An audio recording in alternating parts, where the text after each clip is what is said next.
अच्छी बच्ची है, बहुत सेवा करेगी। ये कह के बाबा ने, बाप दादा ने पार्टी से मिले, टोली खिलाई, हाथ में आया। साकार बाबा का सुना रही हूँ, क्योंकि आज साकार बाबा का स्मृति दिवस है ना, तो सुना रही हूँ। फिर ऐसे ही हम हर वर्ष जाते रहे, क्योंकि छोटी उम्र थी, अभी सरेंडर भी नहीं हो सकते थे, तो चलते रहे, पढ़ाई पढ़ते रहे, अपनी संसार पढ़ाई भी पढ़ते रहे हम। उसके बाद हर साल जाना हुआ माउंट आबू में, जैसे आप लोग पार्टियों के साथ जाते हो, ग्रुप लेके जाते हैं टीचर बहनें, ऐसे जाते रहे। उस समय कमला नगर का पहला ही दिल्ली में सेंटर खुला था, जिसमें जगदीश भाई, चक्रधारी बहन, गुलजार बहन रहा करती थी। ये बड़ी बड़ी सीनियर बहनें रहा करती थी। उस समय हम लोग भी कमला नगर में क्लास करते थे, क्योंकि हमारे डॉक्टरी घर से कम 1.5 घंटे वॉकिंग डिस्टेंस था। वॉकिंग डिस्टेंस 1.5 घंटे का था, जो हम चल के जाया करते थे। 1960 में ना रिक्शाएं थी, ना कोई वो थे, तो हम पैदल जाया करते थे यूनिवर्सिटी एरिया से।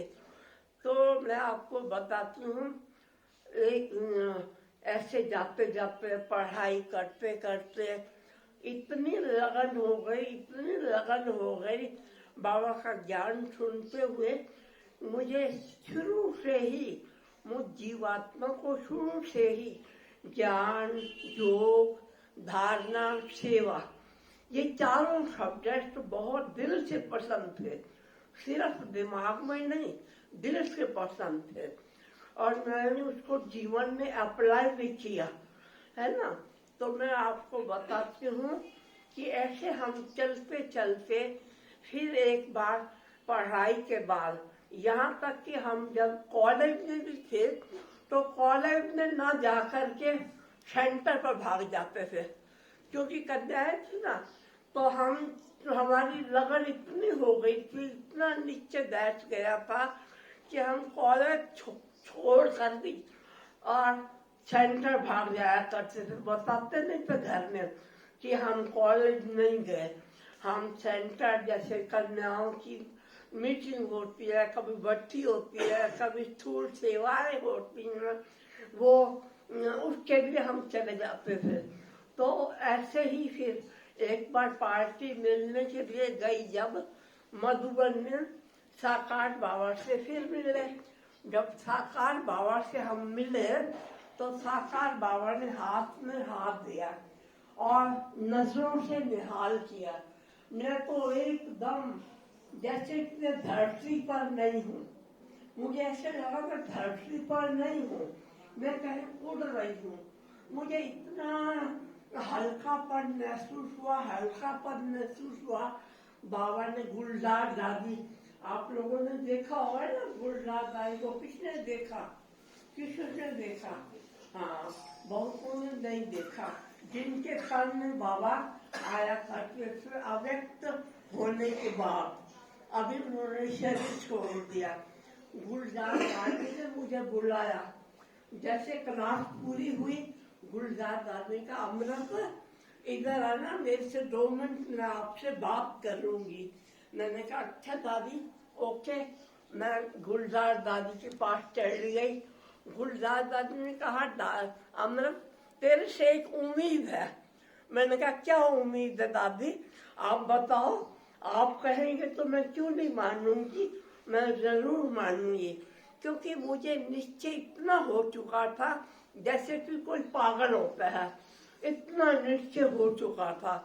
तो दादी ने कहा एक सेंटर खुला है चांदनी चौक में, नया सेंटर है, बिल्कुल अभी अभी खुला है, और बाबा ने उसके लिए 6 साल से मुरलियां चलाई थी, 6 साल से लगातार, कि बच्चे ये हिस्टोरिकल प्लेस है और ऐतिहासिक जगह है, यहाँ 3 पैर पृथ्वी लेकर के भी अपना बाबा का स्थान खोलो।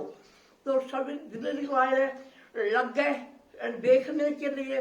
फिर जगह मिल गई, चौथी मंजिल पे एक जगह मिल गई, वहां पर सेंटर खुल गया, म्यूजियम खुल गया। तो दादी का ये नया सेंटर खुला है, जहाँ बहनों की जरूरत है, कन्याओं की यहाँ जरूरत है, क्योंकि सेंटर बहनें ही, भगवान ने शुरू से ही बहनें माताओं को आगे रखा है, उसमें बहनें जरूरत है। तुम जाओ, मेरी उम्मीद है तुम जाकर के वहाँ रहो। मैंने कहा दादी पहले तो मेरी तबीयत नहीं चलती, दूसरी बात मैं जॉब करती हूँ सरकारी, तो मैं तो सवेरे से निकल जाऊंगी और मैं 7 बजे आऊंगी, बताओ मैं क्या सेवा करूंगी। दादी ने कहा जैसे तुम घर में रहती हो ना ऐसे ही रहना। मैंने कहा अच्छा, मेरे में इजी हो गई। दादी ने कहा मेरी तरफ देख देना। मैंने देखा, इतनी पावरफुल दृष्टि, इतनी पावरफुल दृष्टि मिली जो ना कर ही नहीं सकी। मैंने कहा दादी ओके, कहा आज ही जाना है। मैंने कहा अच्छा, मैं आज ही चली आऊंगी। मैं घर में गई और मैं तैयारी करने लग गई, अपना अटैची, बिस्तर, बैग, बर्तन उठा करके समेटने लग गई। अब घर में हमारे कोई भी नहीं था, एक माता जी थे, मेरे लौकिक मम्मी, और दूसरा मैं थी, बाकी सब ड्यूटियों पर चले गए थे। मैंने कहा ये भी अच्छी बात है, भाव मैंने रास्ता साफ कर दिया, कोई ऑब्जेक्शन वाला भी नहीं रहा आज कोई इतराज करता, क्योंकि मेरे से लौकिक भाई 5 बड़े थे, कह सकते थे, मेरे को इतराज कर सकते थे, लेकिन उस समय कोई भी नहीं था। और माता जी मेरी वैसे फेवर में थी, क्योंकि वो तो मेरे से ही पहले ज्ञान में चलती थी। बहुत बहुत बहुत खुश हो गई कि आज इसका अपना माइंड बन गया है दादी के कहने पर। उन्होंने कहा ठीक है, मैं छुट्टी देती हूँ। मैंने क्या किया, मैंने कहा मम्मी ऐसा करो, मेरे को एक लेटर लिख दो कि मैं अपनी बेटी बी के अमृत को खुशी से ईश्वरीय सेवा के लिए भेजती हूँ चांदनी चौक में। उन्होंने 3 अक्षर लिख दिए, साइन किए और मेरे हाथ में पकड़ा दिया, और मैं अपना ऑटो किया और अपना बैग बिस्तर उठा करके ऑटो करके मैं कमला नगर, जो अपना सेंटर था जहाँ से नींव पड़ी थी मेरी, मैं वहाँ चली गई। जैसे मैं वहाँ पहुंची तो दादी ने कहा आ गई हो। मैंने कहा दादी ओके, मैं आपने कहा और मैं इनकार करती, ये तो हो नहीं सकता था। तो दादी ने कहा नहीं, तुम मेरे पास एक चांदनी चौक की बहन बैठी है, ये तेरे साथ ऑटो में चली जाएगी और तेरे को साथ ले जाएगी। तुमने तो देखा नहीं होगा। मैंने कहा देखा था, जब प्रोसेशन निकला था मैंने देखा था। कहा नहीं, ये तेरे को छोड़ के आएगी। मैं और खुश हो गई।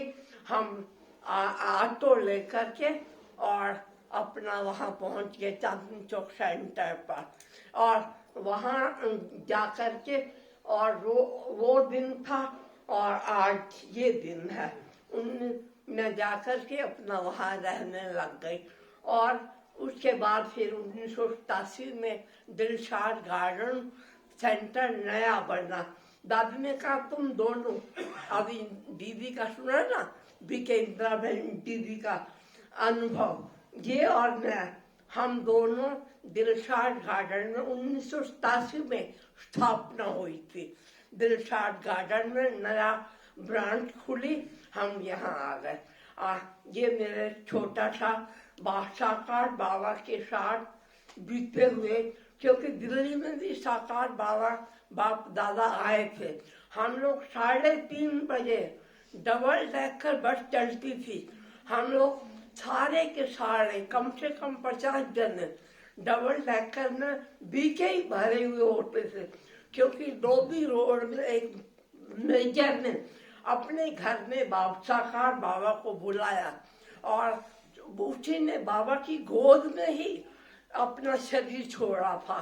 आप लोगों को इसलिए हिस्ट्री बताती हूँ क्योंकि साकार बाबा को भगवान ने पहली बार दिल्ली में भेजा और कहा कि देखो बच्चे, निराकार को तो सब मानेंगे नहीं क्योंकि मैं तो दिखता नहीं, तेरे को देख करके गोली मार देंगे, है ना। तेरे को देख करके साकार को कि ये कौन बूढ़ा आ गया है जो हमारे घर पिटाने के लिए आ गया है। तो ऐसा बाबा ने मुरली चलाई और कहा कि तुम आपसे बाद फिर दिल्ली या कहीं भी जाना नहीं। बस पहली बार ही बाबा साकार जिनका आज स्मृति दिवस है, देखो कितने बड़े बड़े पहाड़ आए, कितनी बड़ी बड़ी मुसीबतें आई, भगवान ने जो डायरेक्शन दिया बस ओके, कुछ बहाना नहीं, कुछ ना नू नहीं, बस एकदम बाबा। उसके बाद फिर दिल्ली में नहीं आए, तो उस मेजर ने बाबा की गोद में ही शरीर छोड़ा। उनके बच्चे रहते थे विदेश में, तो विदेश से जब वो बच्चे आए कहा ये भगवान है, ये भगवान है। इसको ये नहीं पता चला कि हमारा बाप शरीर छोड़ रहा है। ऐसे ऐसे कहने लगे कि ये भगवान है ना, इसको मार दो, इसको मार दो, ये भगवान है। साकार बाबा को किसको ये भी नहीं पता लगा, जिसको ये भी नहीं पता कि मेरी ये बच्चा, ये आत्मा शरीर छोड़ने वाली है, वो और क्या बताएगा, वो और क्या बताएगा। तो बड़े नाराज हुए, लेकिन ऑलमाइटी ने, शिव बाबा ने एकदम कैसे भगवान के ऊपर निश्चय की बात बताती हूँ। बाबा का निश्चय इतना, अभी सुना ना निश्चय की बात जगदीश भाई की, तो बाबा पर निश्चय जिसको होगा, कुछ तूफान तो आएंगे, तूफान तो शुरू से लेकर के अपने और किसी का ना आवे, लेकिन अपने मन का आएगा। अच्छा, किसी को बंधन नहीं, लेकिन अपने मन का बंधन वो इतना ज्यादा आएगा जैसे कि हमको कभी आया ही नहीं होगा, कभी हमको ऐसे तूफान आए नहीं होंगे। लेकिन ज्ञान में आने के बाद हमको बाबा कहता है 60 साल से भी बूढ़ा होगा ना, उसको भी तूफान आएगा, कहेगा ओहो मैं गलत रास्ते पर चला गया हूँ। इसलिए बाबा ने हम बच्चों को, ब्रह्मा बाबा को ठोक ठोक करके, दादियों को ठोक ठोक करके और मजबूत बनाया। जो आज हमारी दादियां सारे यज्ञ की आधार, सारे इस स्वर्ग के आधार बने हैं। तो ये निश्चय हमको हर समय रहे। जैसे देखो हम लोगों को ये इतना निश्चय हो गया कि हम लोग जैसे कि कोई दीवाना हो जाता है ना, पागल हो जाता है, हम लोग इतना ज्ञान योग धारणा सेवा में निश्चय बैठ गया, हमने कुछ नहीं सोचा, जबकि हमारे घर में लौकिक फादर ने मम्मी के साथ इतना लड़ा, उनके हाथ भी तोड़ दिए। एक बार कहा कि मेरी बेटी और तुमने, तेरा क्या हक बनता था जो तुमने उसको छुट्टी दे दी, वहां भेज दिया। तो मम्मी को बहुत निश्चय था, 16% 100% निश्चय था, उन्होंने वो भी सहन कर लिया।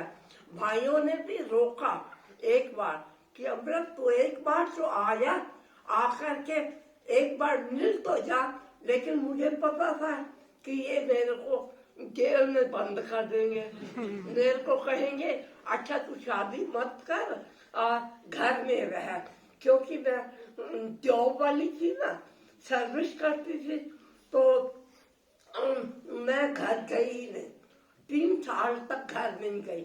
उसके बाद फिर मम्मी का कांड हुआ, उनको सेंटर पर ही एक रात तो चूहा काट करके चला गया, सेंटर पर पाइप को काट करके चला गया। तो वो सवेरे उठ करके बहनों के लिए गर्म पानी करते थे, चाय बनाते थे, लेकिन उन्होंने गैस से दरवाजा खोला भंडारे का, किचन का, तो वो सारी गैस फैली हुई थी, सारी गैस। उनको पता नहीं चला, स्मेल नहीं आई, तो उन्होंने लाइट जलाई और वो सारी रावण के आग की तरह जलने लग गया किचन। वो उसी में ही खत्म हो गए। तो भी उन तो भाइयों को लोगों ने भड़काया कि आपकी मम्मी बहन कहाँ जाती है, देखो हमारी माँ का क्या हाल हुआ है। और सेंटर पर हुआ, किचन में हुआ। तो भी उन्होंने, सबने कहा तुम अखबार में डाल लो ये बात, ब्रह्मा कुमारियों के विरोध में डाल लो ये बात, ताकि ब्रह्मा कुमारियों को पता चले कि कैसे भगवान आया है।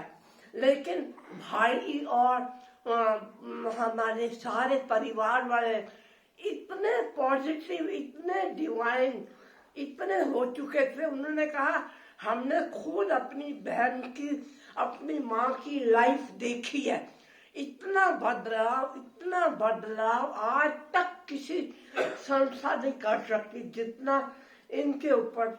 तो मेरा कहने का मतलब ये है कि हमारे जीवन के परिवर्तन से, हमारे चरित्र से, हमारे कर्मों से दुनिया आप पे समझेगी। अभी भी देखो लेटेस्ट मुरली बाबा की चली, सिर्फ बाबा का वह संदेश दो और कुछ नहीं। हर आत्मा एक है, भगवान एक है। अपने सहेलियों को, अपने पड़ोस में, अपने रिश्तेदारों में, जहां भी जाओ बस कहो भगवान एक है, वो शिव है, उसको याद करो। बाहर अपने को आत्मा समझ, उसको याद करो। जब हमारा ये निश्चय होगा ना, तो आपने ही सेवा होगी। बाबा का एक एक बच्चा क्या नहीं कमाल कर सकता, कमाल कर सकता है ना। हाँ, तो ये कमाल करनी है। प्रेस रिपोर्टर किसके कनेक्शन में है? मीडिया है किसी के भाइयों के कनेक्शन में मीडिया या प्रेस रिपोर्टर? क्योंकि प्रेस वाले पहले भी, शुरू में भी, जब बाबा ब्रह्मानंद में आया तो गलानी हुई। बहन छोटी छोटी आ गई थी, 14 वर्ष 16 वर्ष की, तो अखबारों ने लंदन अमेरिका तक अखबारें चली गई कि एक बूढ़ा है, वो दादा लेखरन, और वो सब कन्याओं को भगा भगा करके और अपना बनाया जा रहा है। तो हमारी पब्लिसिटी का सेवा करो ताकि सब कहे भगवान एक है।